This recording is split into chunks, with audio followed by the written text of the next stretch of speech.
We don't need a map, love, no borders to define. The sky keeps unfolding like your hand in mine. No final chapter, no closing line. Just waves Hi, up. I'm Shahd Alasaly, and I'm your host here at Sawt, where stories return home. Today, with us, we have Mohammed Mubarak. He's a trial attorney in Tampa Bay and a 2026 TEDx University of South Florida speaker whose path reflects a dedication to serving community. Mohammed, welcome. Thank you. If titles did not exist, how would you introduce yourself? A human being. Mhm. Above all, I'm a human being. That's what I am. I'm also a father. Mhm. I'm a son. I'm a brother. And I'm just a human being. That's who I am. I'm here for a purpose, which is to serve God. What is the journey that brought you to the moment that you are in your life? The journey to who I am today Mhm. in real life.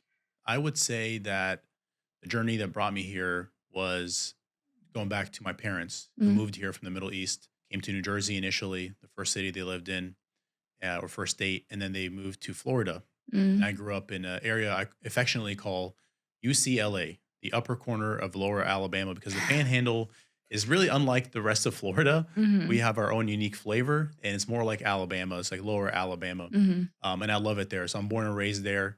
And that started my journey to who I am today. Mhm. It shaped a lot of who I am, a lot of the values that we have as Muslims. Also, a lot of the people from the rural areas have those same values. And Mhm. so growing up there and having a little bit of prejudice from people who didn't know who we are and what we believed in and heard all kinds of stories, Mhm. a lot of my passion comes from being able to educate people about who Muslims are Mhm. and what we believe in, and them realizing that we actually have a lot more in common as Muslims, as Christians. And at the end of the day, we're all human beings. We bleed the Mhm. same way, we breathe the same air.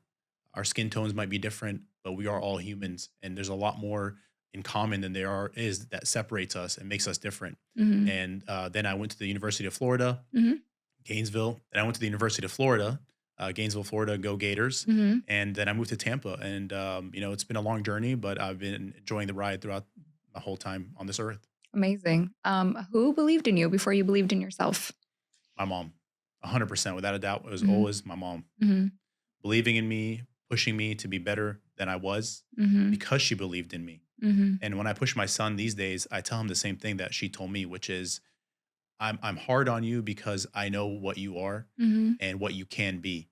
And I'm gonna push you to be the best that you can be. And my Mhm. mom believes in me before anyone else did. Oh, I love that. What did the hardest chapters of your life teach you about this journey? The hardest chapters of my life where you feel like you failed, Mhm. you feel like you failed yourself, you failed your parents. Mhm. They taught me that strength is forged through fire, Mhm. right? The strongest swords, bricks, whatever, diamonds, they're all built under pressure. Mhm. And so I learned to embrace the suck, Mhm. embrace the suck. That's actually a tag that I Yeah. have on my bag because it's a reminder to me every single day that Mhm. things are going to go bad on a daily basis and your life basis. And you need to embrace those moments because they're going to make you resilient and Mhm. stronger and a better person than you are currently. Amazing. Tell us about your work today. What do you do in Tampa Bay? So I'm an attorney. Mhm. After law school, I went to University of Florida for law school, and then I moved here. I was initially a prosecutor, Mhm. and then I became an insurance defense lawyer, defending Mhm. insurance companies. And then I started my own firm. And I like to say that I switched hats. I was wearing the black hat, now I wear the white hat, and I Mhm. represent the good guys. Nice. Fighting for the policyholders against the insurance corporations and these insurance giants Mhm. that are incentivized to deny claims to make more money at the cost of their insured. Mhm. And so I'm proud to say that I represent the people and Mhm. I fight for the people and I'm from the people, Mhm. right? And so it speaks to me because I'm a person who was in the shoes of my client, whether it was in a car accident or having an insurance claim, feeling like I'm out in the streets because my home was destroyed from a hurricane. I've Mhm. been there and I know what it feels like. Mhm. And so I'm passionate about fighting for people every single day. What is something that you learned about working with, I guess, vulnerable communities? I learned that the system railroads them. The Mm, system is designed against them, and there is no help for them. And that's what kind of like drives us. That's one of our core values is helping people because no one else can help them. I learned that a lot of the people that come to me in their time of need, mhm, and no one else is going to help them. yeah. and that's just really unfortunate. But Mm, that's the reality. I have to live with the reality. I might be an idealist, but I live in the real world and I have to face the reality. And it taught me that people come from all kinds of backgrounds. But at the end of the day, we're all people. mhm, We face the same struggles, but people in vulnerable communities face them 2x, mm, 3x, mhm. 10x. And so they need someone who's going to advocate for them, who understands where they come from and who they are. I guess what's the that shift that happened when you were working for insurance companies and then what was there a story? Was there something behind that? Yeah, absolutely. I liked what I did and I was really good at it, to be Mm, honest, but it didn't feel good. mm, I'm a kind of person like, it's like I'm a feeling person, right? yeah. I like to be passionate about what I do.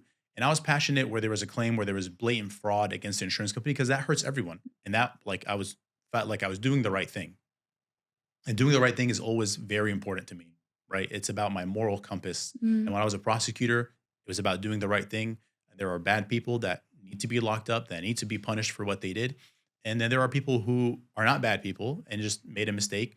And, we should forgive them and be lenient on them. And so that transitioned to me being an insurance defense lawyer. But then when I'm realizing a lot of the insurance defense system, it's set up to, now, I don't want to say hurt people, mhm, but it's set up to maximize the profits mm, at the cost of the insured. yeah. And that didn't speak to who I am and my Mm, moral compass.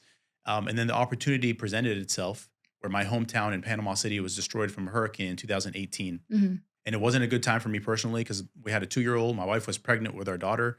And it was, I'm risking it all to do my own thing. mm, And I remember my wife asking me, like, are you sure you want to do this? You're on partner track. You're doing really good at this firm. Do you want to risk it all on this? And I said, if I don't do it today, I'm going to regret doing it for the rest of my life. I'm going to mm, always think, what if I took that opportunity? And these opportunities don't come too often. So right. that's what led me to starting my own firm and going back to my hometown and helping people, and that felt really good to me. And we've been very fortunate where it has paid off because we've been able to help so many people over the years.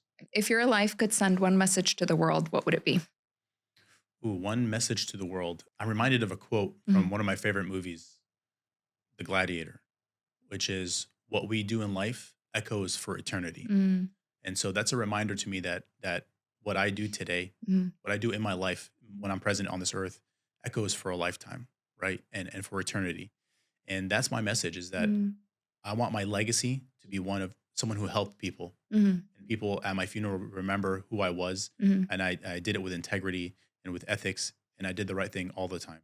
I love that because I remember I was listening to something not long ago and they were saying something along the lines of when you feel the most tension inside, it's because you're not living according to what you value. And so you're saying that for you, it you were working at this insurance company, you were on track to make partner, but at some level you felt like you were just not living by your moral compass. And so there was this tension. And I think it's really awesome that you were able to be able to recognize what that was and make that life shift so that now you feel like you can show up at work every day. I mean, I see your stuff, you're like really excited every day. So I think that's really awesome that you were able to recognize and make the shift Yeah. and course correct. Yeah. And, to be honest, I mean, no matter how successful we are in this life and materialistic things, that's not what we're going to take with us. Yeah. That's not what people are going to remember us by. Oh, he drove that car. No, it's going Mm, to be who he was as a person. yeah. Right. And so that's what speaks to me. That's what Mm, keeps me motivated. I love that. Since we are doing these interviews about the TEDx speakers, I would love to know what you hope for the audience to walk away feeling when they hear you on the TEDx stage. I hope they feel motivated Okay. and energized. That's energy that I bring. I'm a big Mm, energy guy. And mm, so I hope that they feel motivated afterwards. amazing. Okay. Last question. What is one moment that made you feel held by others? That was a time where it was a difficult time for me. And I felt like I failed, Mm, and I felt like I didn't achieve what I had set out to achieve. And, I don't want to say like life was falling apart, but mm, what I had planned wasn't working out. mm, And I was graduating law school. I hadn't graduated yet. No, sorry, I had graduated and I was trying to take the bar. And it was a really critical, pivotal moment in my life. mm, Like what happened then mm, was going to dictate the rest of my life. mm, And in that time, I was held by my family, by my closest friends. mm. And that was a time where it forged who I am today, to be honest. Amazing. I appreciate you sharing your voice. Thank you for joining me, Mohammed Mubarak. We will share all of your stuff below and looking forward to seeing you on the TEDx stage. Thank you. You're welcome. Appreciate it. An edgeless horizon, no fences, no end, just light we ride.